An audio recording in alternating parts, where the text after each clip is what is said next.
Hi, it's mystery author Ellie Alexander, and I am super excited to have you in my Torte kitchen where food meets fiction today because it is release day number 2. That's right.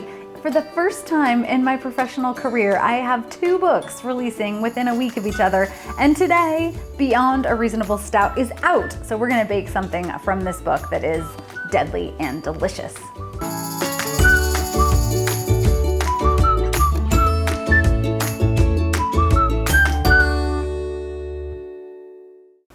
I can't believe it. I literally am pinching myself. I know it's crazy, but I've never had 2 books come out back to back. Last week, A Cup of Holiday Fear released in my Bakeshop Mysteries, and today, that's right, today, Beyond a Reasonable Stout is on bookshelves everywhere. I'm so in love with this book, and I hadn't seen the spine in hardcover until I got my author copy in the mail, and it's just so adorable. I love it so much. There's something about hardcover too, like it's tangible.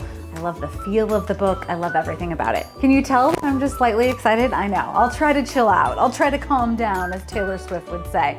I love that song. Have you been listening to that song? Maybe that can be our theme song today.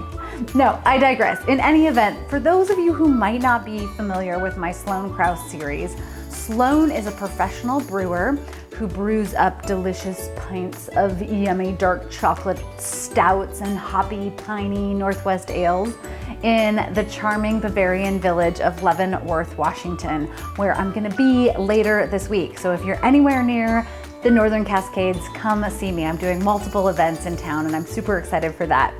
Sloan is also a bit of a baker because that whole idea of the process of brewing really maps to baking too. So when the first book in the series, Death on Tap, came out, I had a reader email me who said she could not believe that there were desserts in the book, that Sloan was baking with beer. And so 2 things about that. A, baking with beer is such a great idea. Beer just enhances the flavor of things like this dark chocolate bundt cake that we're gonna make today. It also helps add that nice little bit of effervescence to a bread dough. And also here in the Pacific Northwest, brew pubs are kind of like family gathering places.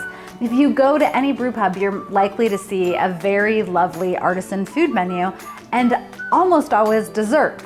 So I'm super curious to know from you, for those readers who are in other parts of the country and the world for that matter, what is the brew pub like for you? Have you had a dessert at a brew pub? I know I have. One of my favorite desserts is a dark chocolate stout milkshake. If you haven't tried that, just go do it right now. Maybe I'll have to bake that in a future episode. But today we are gonna bake Sloan's recipe for a dark chocolate stout bundt cake. Are you ready? Let's crack open a stout and get to it.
cannot wait to dive in to this decadent chocolate espresso stout bundt cake. That ganache is just like oozing on top of it, and the combination of the chocolate and the coffee that I used and the milk chocolate and the espresso dark chocolate stout, I don't know, I think my mind is gonna be blown. Sloan would definitely be impressed.